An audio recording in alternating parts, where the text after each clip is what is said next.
It's Lizzy with the Board Game Spotlight. I am hanging out at the Ryder booth with Shaun. He's going to show us some of the games that they had here and a couple games that are coming to Kickstarter and will be released later next year.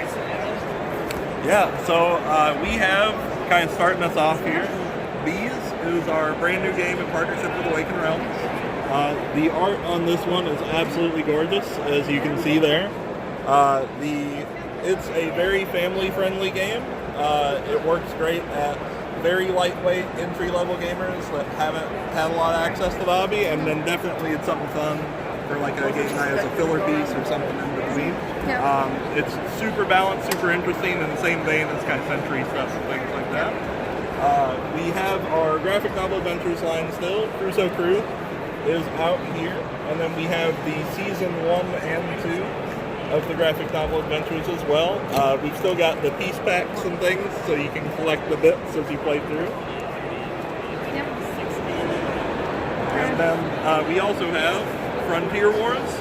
This is our other big show release, so it is a World War II like alternate history kind of thing, where you can win domination victories or you can research your doomsday device and have an instant win that way. And then the other big projects that we're talking about, we have Final Girl here.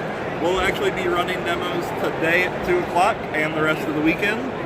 So you can try this out and see our horror-themed game from the designer of Hostage Negotiator. So this is a one-player game. It's a one-player game in the same vein as Hostage, but it's designed by Evan, who designed Detective City of Angels and Dark Moon, and then AJ, who designed Hostage Negotiator. So they teamed up for the first time there on the design.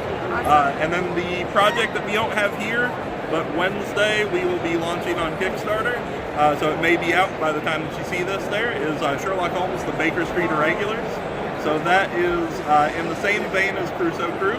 You get 4 books, each book is a different character, and you're trying to solve mysteries for Sherlock and prove yourself as the greatest detective. Yeah. So if you have not seen the Crusoe Crew, it's here. We have the books, so everyone has the same book, and you make decisions as a group. Yep, absolutely. So like every book is about 70% the same, but there will be small differences as you go through the panels. Like one of my favorite ones to show off is here at 140. So every number that you come across represents a panel number that you can turn to.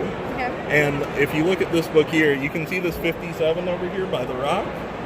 That is, or 157, I'm sorry, that is not in every book.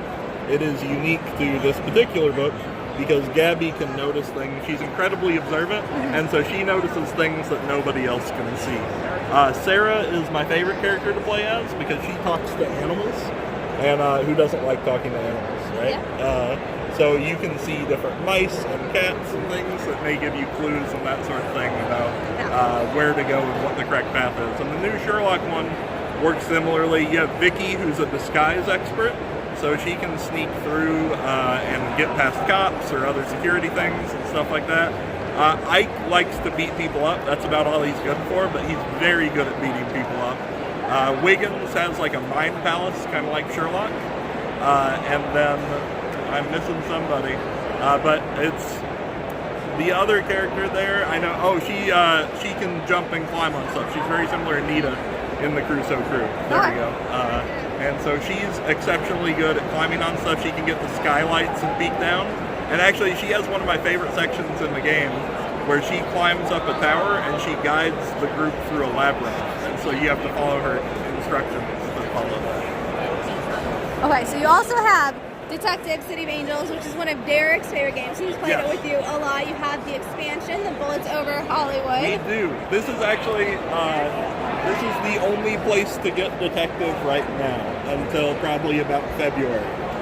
So we may get some of them on our website before then, but I don't want to promise that. But we do have Detective and the expansion here, so you can come get the full experience here at PAX. So for people who haven't played Detective, can you give us like the 30-second gameplay? Of course, yeah. So Detective is really a game unlike any other, but it simulates the sort of LA noir aspect of interrogations and things like that.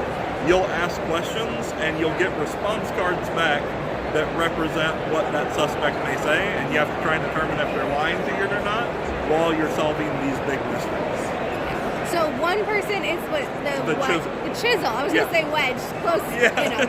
And they have like the information, and you're asking them, right? Yes, yeah. So it's 1v1v1, as I like to say. The chisel player is against all the detectives, controlling like who gets what information, and then every detective is competing with each other because it's noir, so you're all a little corrupt, right?